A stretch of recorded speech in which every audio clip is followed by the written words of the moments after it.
ওগো শুনছো? তোমার বুদ্ধি শুদ্ধি কবে হবে? আবার কি করলাম? রাগ করছো কেন? রাগ করবো না তো কি করব? এই শীতে তুমি ফুলকপি চাষ না করে তরমুজের চাষ করছো কেন? আমি তো বুদ্ধি করেই তরমুজের চাষ করলাম। কি বুদ্ধি করেছো শুনি? দেখো, এখন সবাই ফুলকপি চাষ করছে। এখন তেমন একটা তরমুজ পাওয়া যায় না।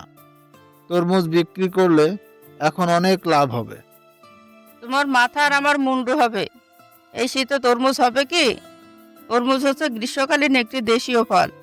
গ্রীষ্মকালে তরমুজের ভালো ফলন হয়। এই শীতে তরমুজের চাষ হয় না? তোমাকে আর কি বলবো? তুমি তো বুদ্ধি করেই চাষ করেছো। এভাবে বলছো কেন? আগে বললে ফুলকপি চাষ করতাম, তরমুজ চাষ করতাম না। কোনো কিছু করার আগে তুমি আমার সাথে আলোচনা করো যে আমি তোমাকে বুদ্ধি দিব। এখন যাও তো আমার চোখের সামনে থেকে। বউ, তুমি রাগ করো না তো।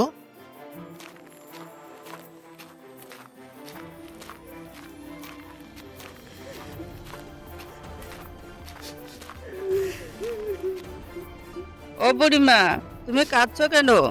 তোমার কি হয়েছে বুড়িমা? আর বলিস না, আমার ঘরে চালাটা পড়ে গেছে। এখন আমি কি করব? ঘরে চালা পড়ে গেছে, কারো সাহায্য নিলেই তো হয়। অনেকের কাছে সাহায্য চেয়েছি, কিন্তু কেউ সাহায্য করেনি আমাকে। কেন? সাহায্য করলে কি এমন ক্ষতি হতো? আচ্ছা দাঁড়াও, আমি দেখছি কিছু করতে পারি কিনা। বাহ, তোর তো দারুণ বুদ্ধি। অনেক দিন বেঁচে থাক মা। আজ আসি বুড়িমা, মা আমার জন্য চিন্তা করছে।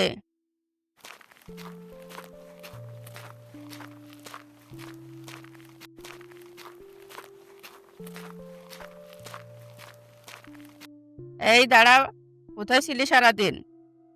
এই তো মা, গ্রামে ঘুরে বেড়াচ্ছিলাম। তুমি তো জানোই আমি বাড়িতে বেশিক্ষণ থাকতে পারি না। বাড়িতে কোনো কাজকর্ম নেই তোর? বাড়ির কাজ করার জন্য তো তুমিই আছো মা। আমি তো গ্রামের মানুষের কাজ করে দিই। গ্রামের মানুষের কাজ করে তোর লাভটা কি? তাদের ভালোবাসা আর দোয়া পাই। মানুষের উপকার করলে উপরওয়ালা অনেক খুশি হয় মা, আর নিজের কাছেও অনেক ভালো লাগে। হয়েছে, আর পাকা পাকা কথা বলতে হবে না। ভাত বাড়া আছে, যা হাত মুখ ধুয়ে খেয়ে নে। বাপ মেয়েকে নিয়ে আমি আর পারি না। একজন ভীষণ বোকা, তো আর একজন ভীষণ চালাক। নিশ্চয় বাবা আবার কোনো না কোনো বোকামি করেছে, আর বাবার উপরে রাগ তুমি আমাকে দেখাচ্ছ।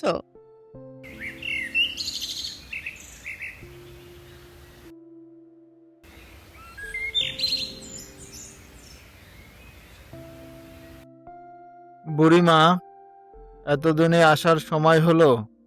আপনাকে কবে আসতে বলেছি? আমার কথার কোনো মূল্য নেই আপনার কাছে?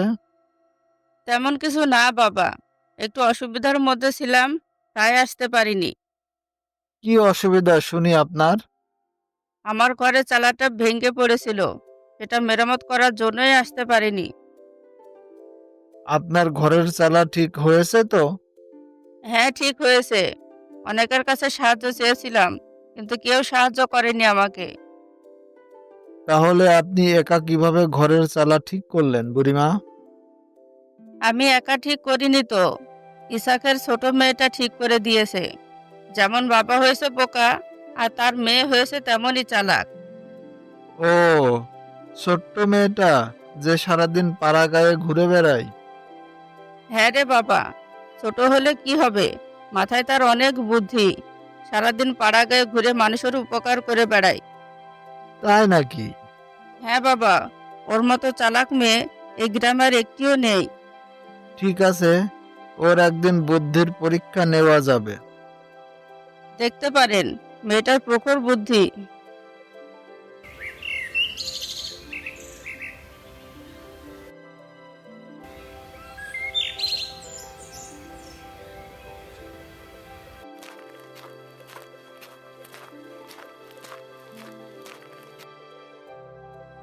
কি হলো ইসাক মিয়া, দিনকাল কেমন যাচ্ছে? এই তো চেয়ারম্যান সাহেব, ভালোই যাচ্ছে দিনকাল। কিন্তু আমার বাড়িতে আপনি কি মনে করে? দক্ষিণ পাড়ার আমার জমির পাশে তোমার যে জমিটা আছে সেটা আমার প্রয়োজন। ওই জমিটা আমি কিনতে চাই। সে বিষয়ে তোমার সাথে কথা বলতে চাই। আমার বাবা জমি বিক্রি করবে না। ওই জমিতে আমার বাবা চাষাবাদ করে আমাদের সংসার চালায়। আপনার কাছে বিক্রি করলে কিছুদিন পরে টাকা শেষ হয়ে যাবে। তারপর আমাদেরকে না খেয়ে থাকতে হবে। এসব তুই বুঝবি না মা, তুই কথা বলিস না। আমি দেখছি বিষয়টা। আমি তোমার থেকে ভালোই বুঝি বাবা। বাবা, তুমি জমিটা বিক্রি করে দিলে ভবিষ্যতে আমাদেরকে না খেয়ে থাকতে হবে। ইসাক, তোমার মেয়েটা আমাকে অপমান করছে কিন্তু। না না চেয়ারম্যান সাহেব, আপনি কিছু মনে করবেন না। আমার মেয়েটা খুব ছোট্ট, ও কিছু বোঝে না। আমি ছোট হলেও আমি ঠিক বলছি বাবা। আমার বাবা জমি বিক্রি করবে না আপনার কাছে। আপনি চলে যান। ইসাক, কাজটা কিন্তু ঠিক হলো না। আমি আবার আসব, এর ফল ঠিক পাবেন। দয়া করে রাগ করবেন না।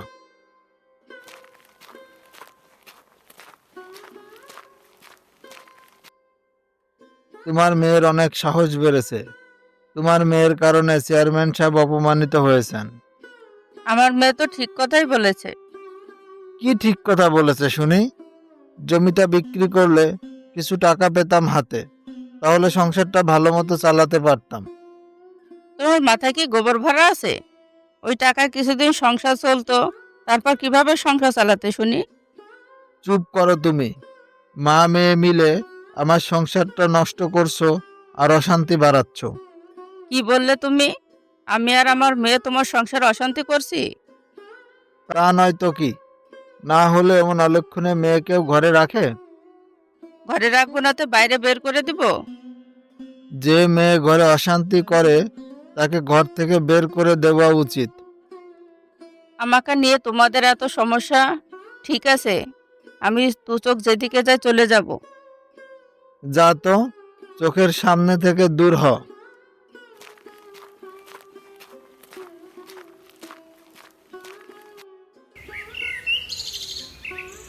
এভাবে 15টি বছর কেটে গেল। 15 বছর পর, দেখো এসাক, তোমার সব জমি আমি কিনে নিয়েছি। আর কোনো অবশিষ্ট জমি নেই। এর মধ্যেই সব জমি বিক্রি হয়ে গেল। তোমার এই বাড়িটিও তুমি আমার কাছে বিক্রি করে দিয়েছো। কি বলছেন চেয়ারম্যান সাহেব? আমি এই বাড়িটিও আপনার কাছে বিক্রি করে দিয়েছি?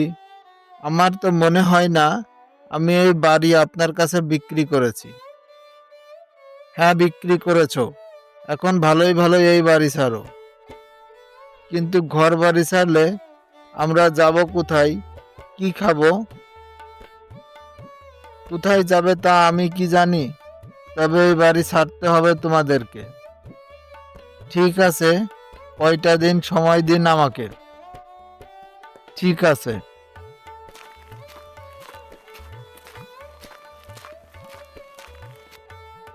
আমি তোমাকে কতদিন বলেছি তুমি জমি বিক্রি করো না। তুমি আমার একটা কথাও শুনলে না। আমি তো বুঝতে পারিনি বউ।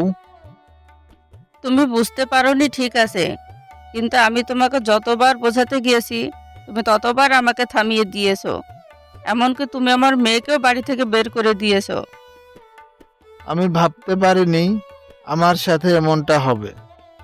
এখন আমি বুঝতে পারছি, আমার মেয়েই ঠিক বলেছিল। আমার মেয়েটা না জানি কোথায় কি অবস্থায় আছে। আমি এখন সেই পাপের শাস্তি পাচ্ছি। আমাকে ক্ষমা করে দাও বউ। এখন আর কেঁদে লাভ কি? এখন কোথায় যাব, কোথায় থাকবো সেই চিন্তা করো।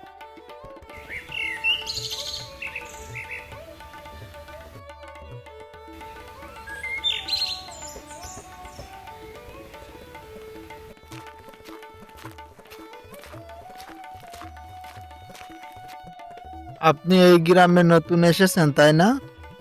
শুনলাম আপনি গ্রামের উন্নতি করার জন্য এই গ্রামে এসেছেন। হ্যাঁ, আপনি ঠিক শুনেছেন। কেন, আপনার কোনো অসুবিধা আছে? না না, আমার কেন অসুবিধা হবে? আমিও এমন একজন মানুষকে খুঁজছি। কেন কেন? গ্রামের উন্নতির জন্য আমিও কাজ করতে চাই। আপনার সাথে দেখা হয়ে ভালোই হলো। আমি আর আপনি একসাথে গ্রামের উন্নয়ন করতে পারবো। তাহলে তো ভালোই হলো। আপনি কিভাবে গ্রামের উন্নতি করতে চান? আমি এখনো তেমন কিছু ভাবিনি। তবে অজ্ঞ কৃষককে যদি কৃষিকাজ সম্পর্কে ভালোভাবে ধারণা দেওয়া যায় তবে মন্দ হয় না। হ্যাঁ, ঠিক বলেছেন আপনি। আমিও এটাই ভাবছিলাম।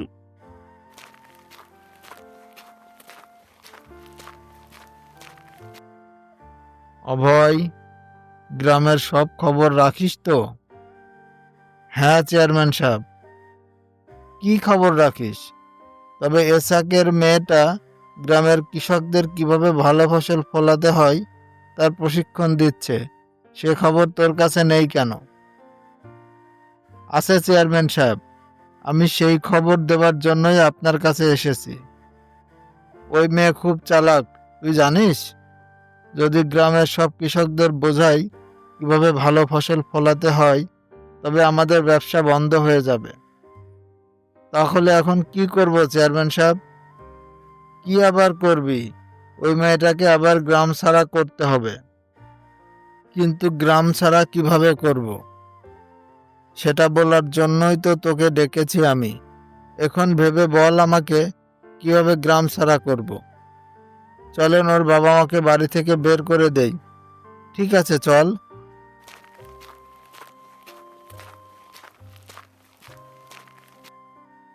দেখছো, আমি বলেছিলাম না আমার মেয়ে একদিন ভালো কাজ করবে। গ্রামের সবাই আমার মেয়েকে সম্মান করে। ঠিকই বলেছ, কিন্তু আমার বিশ্বাস হতো না, তাই তো বাড়ি থেকে বের করে দিয়েছিলাম। তোমার অবিশ্বাসের জন্য তো আমাদের মেয়েটা এতদিন দূরে ছিল।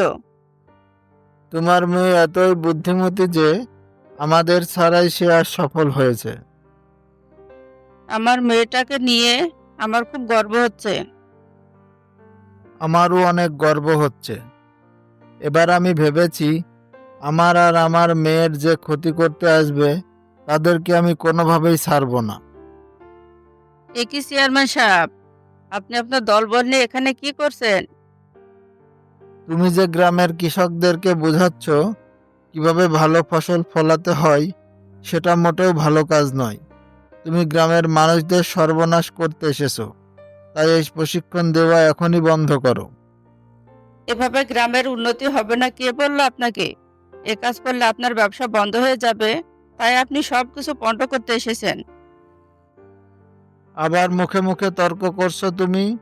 এই যে কৃষক ভাই বোন, তোমরা যদি এই মেয়ের কথা শোনো তবে আজই তোমাদের গ্রাম ছাড়া হতে হবে। আপনার এই ফাঁকা বলিতে আর কোনো কাজ হবে না। সবাই সচেতন এখন। আপনি কাউকে গ্রাম ছাড়া করতে পারবেন না। খবরদার চেয়ারম্যান সাহেব, আপনি আমার পরিবারের অনেক ক্ষতি করেছেন। আর না, আপনি আপনার দলবল নিয়ে এখনই বের হন, না হলে আপনাকে মারতে আমার হাত কাঁপবে না। তুমি এটা ঠিক করলে না এসাক।